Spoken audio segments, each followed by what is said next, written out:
Hi there, my name's Sandy and I'm going to teach you how to make a little swirled earring like this one. Now the great thing about this design is by itself it's a lovely ornate style, very simple and easy to wear, or you can very easily dress it up or dress it down depending on what you're wearing. So here's an example with just some little apatite charms that I've made previously, just to give you an idea on how easy. Just tip it upside down and they've dropped off. You're back to having your bare wire. From here, if you wanted to change the look, say pop on a kyanite charm. This is a lovely little briolette that was wire wrapped earlier. And if you wanted to dress it up even further, maybe a gold hoop. I'll also teach you how to make these in a future tutorial. And how sweet is that?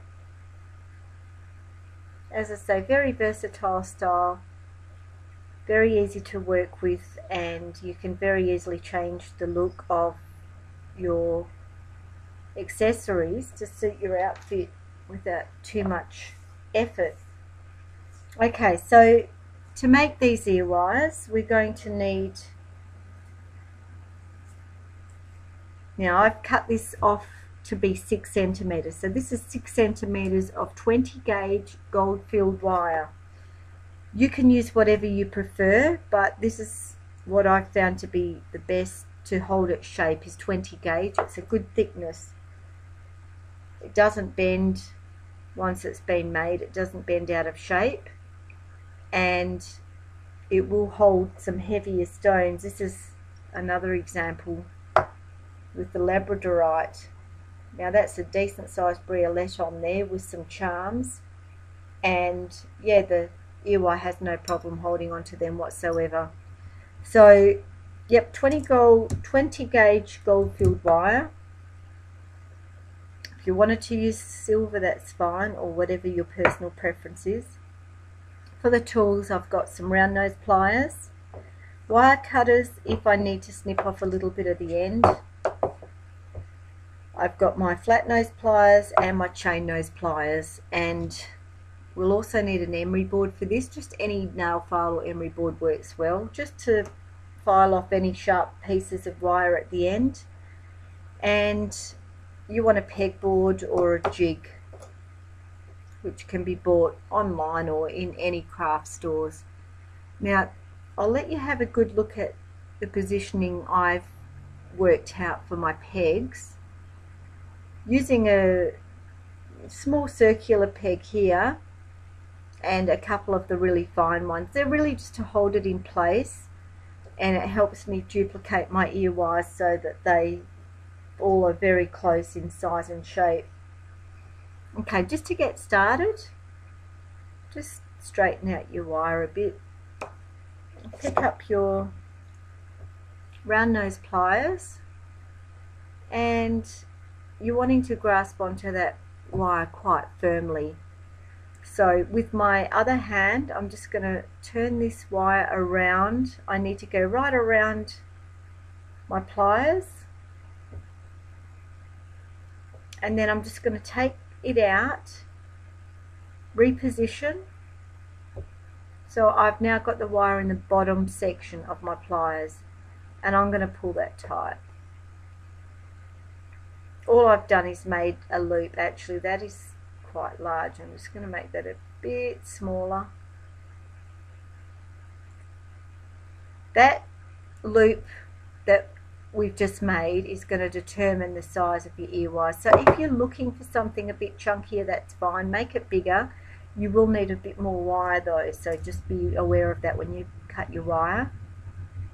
Okay, now that that loop's formed, I'm just going to press it down so there's no pieces hanging over the edge, and it also helps secure it while I wrap with my other hand. I'm just going to go right around that loop, all the way around. Okay, somewhere around there's a good place to stop. So as you can see, I've got my first loop that I've made with my pliers and this continuation that I've carried on using the flat nose. So I'm just going to pop this piece of wire on my jig with the curl feature facing out that way, and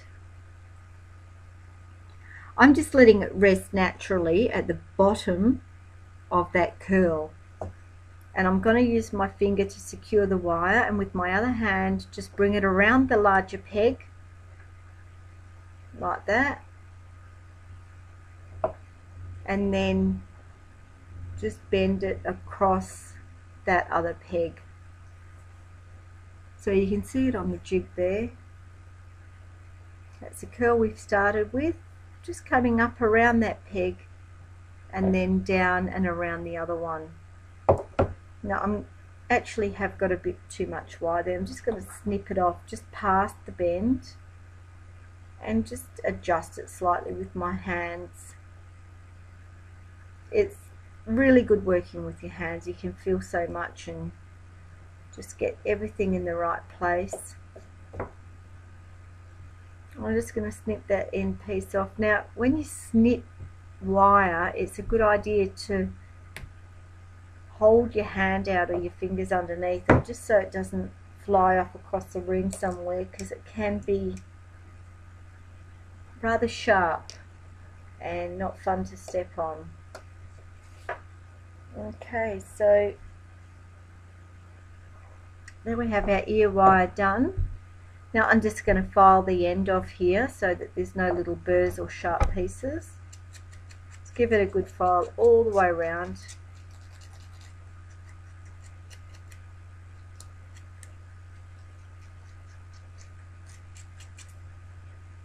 Have a feel with your fingers, make sure you've got everything off. There's no rush when you're making jewellery. Really, the whole idea is to get it just right and not put any kind of time limit on anything. Okay, so that's really good, nice and smooth. Now these are quite firm because I've used 20 gauge wire, but if you feel a little bit worried about it or you want to get it just a bit harder, the best way to do that is just press gently all the way around the wire with your pliers, and that helps harden the wire. I've never had problems with these losing their shape, and I wear these every day with different charms, so you shouldn't have any problems at all. And just to finish that off, I'm just going to get my polishing cloth and just give it a little polish. Just helps bring up the shine and finishes off that hardening process.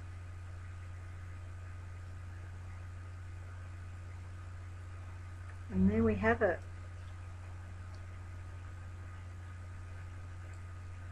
Very quick, very easy, and a very versatile style. These are for sale in my Etsy store. The link is below if you wanted to have a look.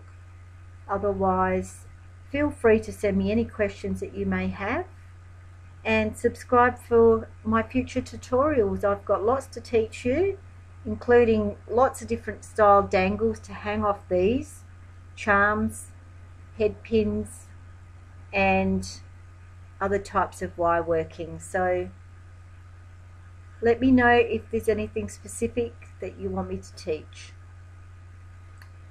Thank you for watching, and talk to you soon. Well, maybe I'll talk to you soon. I don't get to hear you back.